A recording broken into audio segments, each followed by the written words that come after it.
Assalamualaikum warahmatullahi wabarakatuh. Saya Muhammad Farhan Hidayat dari kelompok 12 ingin mempresentasikan hasil tugas kami yang berjudul aplikasi pemotongan pajak diklaim berbasis web. Di sini anggotanya ada Bagas Setiawan, kemudian saya Muhammad Farhan, yang ketiga ada Povi Nuraini. Pokok pembahasannya yang pertama ada latar belakang, kemudian tujuan dan manfaat, selanjutnya ada sejarah singkatnya, kemudian penyusunan konsep, kemudian metode perancangan, kesimpulan dan saran. Yang pertama sini ada latar belakang. Latar belakangnya perkembangan di bidang teknologi informasi, khususnya teknologi informasi berbasis web dapat mempermudah dan membantu berbagai bidang pekerjaan yang terkait dengan adanya kemudahan akses, jarak dan waktu. Industri memanfaatkan teknologi informasi untuk memonitoring perkembangan kegiatannya. Salah satu dalam hal pemotongan pajak. Pajak merupakan salah satu sumber pendapatan pemerintah daerah di seluruh Indonesia. Pajak dipergunakan untuk membiayai kegiatan pemerintah maupun untuk meningkatkan pembangunan prasarana bagi masyarakat. Ada 11 unit pendapatan asli daerah yang dikelola oleh Badan Pendapatan Daerah atau Bapenda. Kabupaten Bandung yang terdiri dari PBB, BPHTB pada bidang pajak 2 dan pajak daerah non PBB BPHTB pada bidang pajak 1 dan salah satunya adalah pajak reclaim. Saat ini proses pemotongan pajak reclaim masih ada. Selanjutnya akan dijelaskan oleh Bagas Setiawan. Sekian dari saya. Assalamualaikum warahmatullahi wabarakatuh. Perkenalkan, nama saya Bagas Setiawan. Saya ingin melanjutkan presentasi dari kelompok saya. Tujuan mengevaluasi sistem yang sudah atau sistem yang sedang berjalan, menyusun suatu tahapan rencana pengembangan sistem, membantu para pengambil keputusan, memberikan kebutuhan pelayanan informasi dalam menyelesaikan masalah-masalah yang dihadapi serta merumuskan tujuan yang ingin dicapai berupa memudahkannya proses transaksi. Dalam perhitungan pajak reclaim, pemasangan reclaim masih menjadi salah satu media untuk beriklanan. Meskipun di era 4.0 sebagian orang sudah beralih untuk beriklan di media online karena lebih praktis dan lebih mudah. Manfaat: teknologi berbasis web dapat mempermudah dan membantu berbagai bidang pekerjaan yang terkait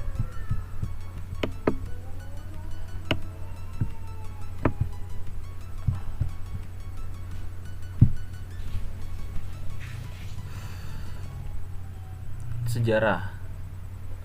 Pajak merupakan pungutan yang dilakukan oleh pemerintah berdasarkan peraturan perundang-undangan yang hasilnya digunakan untuk pembiayaan pengeluaran umum pemerintah yang balas jasanya tidak secara langsung memberikan pada pembayaran, sedangkan pelaksanaannya di mana perlu dapat dipaksakan. Pajak menurut Kamus Besar Bahasa Indonesia adalah pungutan wajib, biasanya berupa uang yang harus dibayar oleh penduduk sebagian sumbangan wajib kepada negara atau pemerintah sehubungan dengan pendapatan pemilikan harga beli barang dan sebagainya. Pajak adalah iuran kepada negara yang dipaksakan yang terutama oleh yang wajib membayarnya. Untuk menurut peraturan menjadi prestasi kembali yang langsung dapat ditunjuk dan adalah untuk membiayai pengeluaran umum dengan tugas negara yang menyelenggarakan pemerintahan.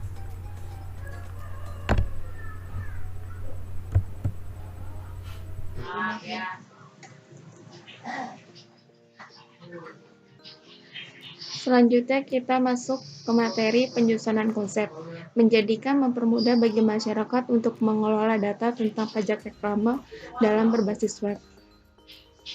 Metode perancangan yang akan digunakan dalam pembuatan aplikasi ini adalah menggunakan aplikasi Jasmine untuk merancang aplikasi tersebut.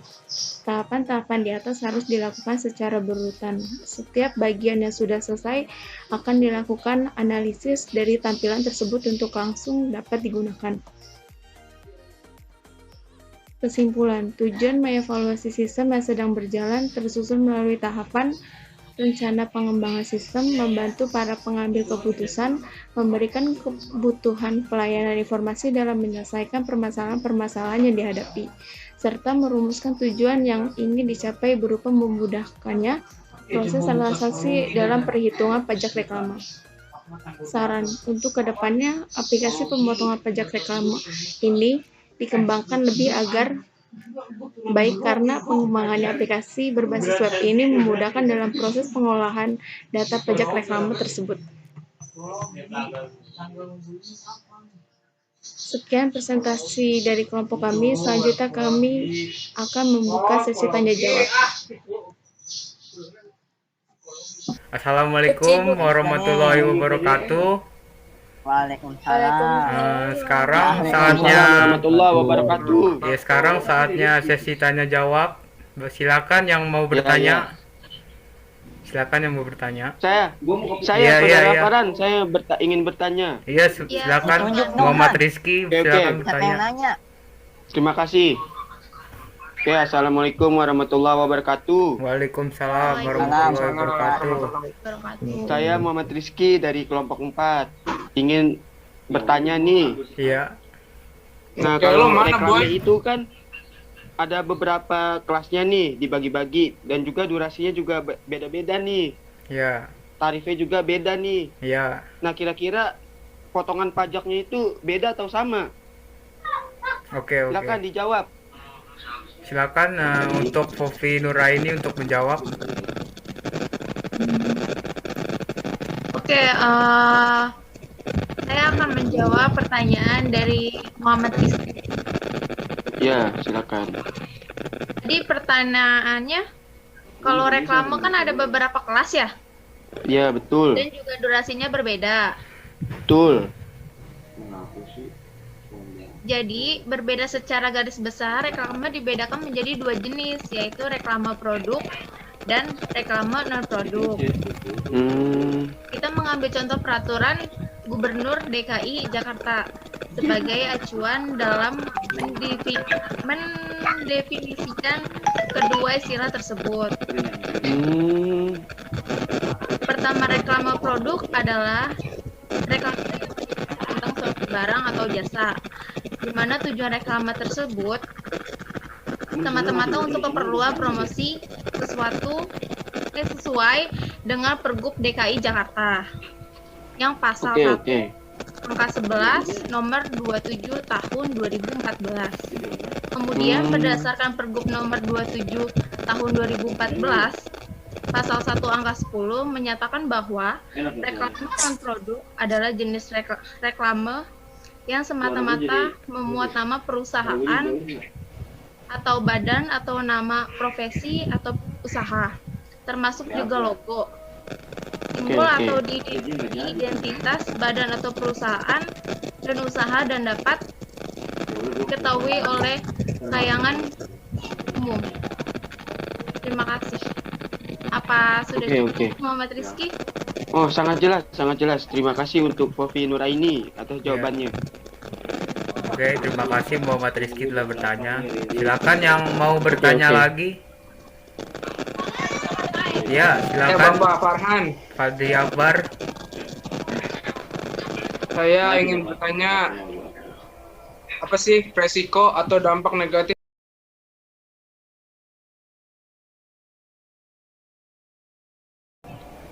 Maksudnya ini dampak negatif bagi mahasiswa, aplikasi siswa? kami. Ya. Iya. Jadi kalau soal dampak negatif pajak ini ya, kalau orang nggak bayar tuh kurangnya pemasukan ini negara. sebagai sumber anggarannya. Jadi kalau telat orang bayar, ya kurangnya anggaran negara itu sendiri. Jadi seperti itulah. Gimana Bapak Fadli? Siap-siap. Jadi ya itu sumber anggaran negaranya itu jadi kurang lah kalau mau buat apanya itu. Oke, Terima kasih Bapak Fadli. Silakan lagi, ada yang mau bertanya? Saya dari Muhammad Fadani, kelompok 13. Iya, silakan. Bertanya, apa alasan Anda memilih pajak sebagai topik utama? Ini alasan kami memilih proyek kami ini untuk mengetahui bagaimana jika pengolahan pajak diklaim dijadikan secara basis web, terus juga untuk menambah sedikit wawasan tentang pajak itu sendiri, begitu kurang lebihnya. Ya, udah. Ya, terima kasih. Silakan lagi yang mau bertanya. Saya Bapak Pahan. Oh ya, silakan Muhammad Fauji. Saya Muhammad Fauji dari kelompok 10. Ya. Ingin bertanya pada kelompok Anda. Ya, Kenapa silakan. sih kita itu harus membayar reklame? Bayar pajak reklame gitu ya maksudnya. Iya. Jadi pajak reklame itu sendiri merupakan biaya yang harus dibayar perusahaan sebagai syarat dalam rangka mendapatkan izin penyelenggaraan papan reklame. Jadi jangan sampai kelewatan bayar pajak reklame ini, soalnya akibatnya nanti pemasangan reklame tersebut akan izinnya itu bisa dicabut seperti itu. Oke, terima kasih atas jawabannya Ya, Bapak Pahan. terima kasih Bapak Fauji setelah bertanya. Silakan yang mau bertanya lagi.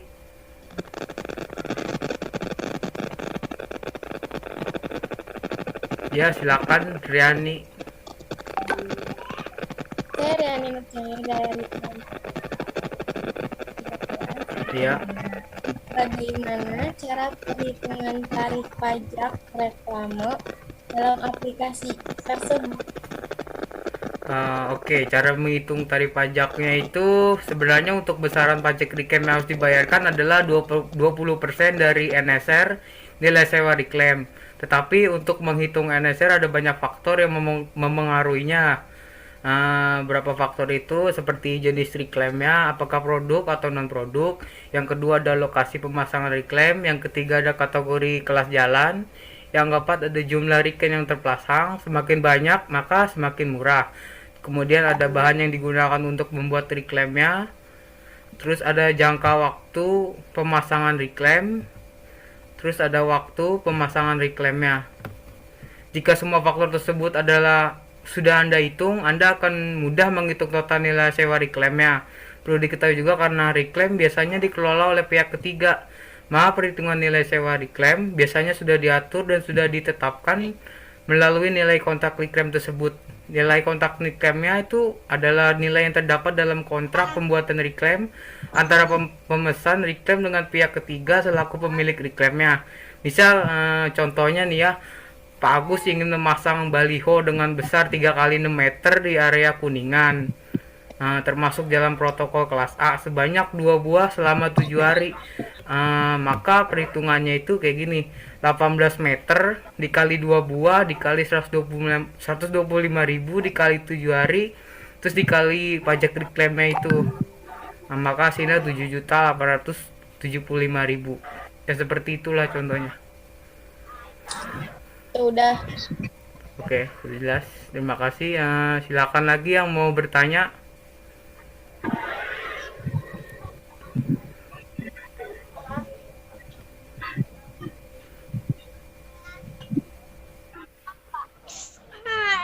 Saya mau bertanya. Ya, silakan Putri. Assalamualaikum, saya Putri Desati Setiawan dari kelompok 7 ingin bertanya, apa saja sanksinya jika tidak membayar pajak? Terima kasih. Ya, silakan Fofi Nuraini untuk menjawab. Saya akan menjawab pertanyaan dari Putri Desanti Setiawan. Apa saja sanksinya jika tidak membayar pajak? Sanksi tidak membayar pajak bisa berupa sanksi bunga. Misalnya, saja telat membayar pajak reklame maupun SPT, masa bisa dikenakan bunga sebesar 2% per bulannya dari jatuh tempo. Apa sudah Baik, cukup, baik. Putri? Makasih. Iya, terima Sudah. kasih Putri. Terima kasih, Putri. Oke, sudah cukup. Ya, sama-sama. Terima kasih yang sudah bertanya. Nah, oke, selanjutnya ada pertanyaan dari Sabto Widianto. Dia bertanya tujuan dan manfaat aplikasi pemotongan pajak Reclaim berbasis web. Jadi tujuan yang ingin dicapainya itu berupa memudahkan proses transaksi dalam perhitungan pajak Reclaim. Kemudian manfaatnya, teknologi berbasis web dapat mempermudah dan membantu berbagai bidang pekerjaan yang terkait dengan kemudahan akses, jarak, dan waktu. Ya, sekian, terima kasih yang sudah bertanya dari kelompok kami. Kurang lebihnya mohon maaf. Wassalamualaikum warahmatullahi wabarakatuh.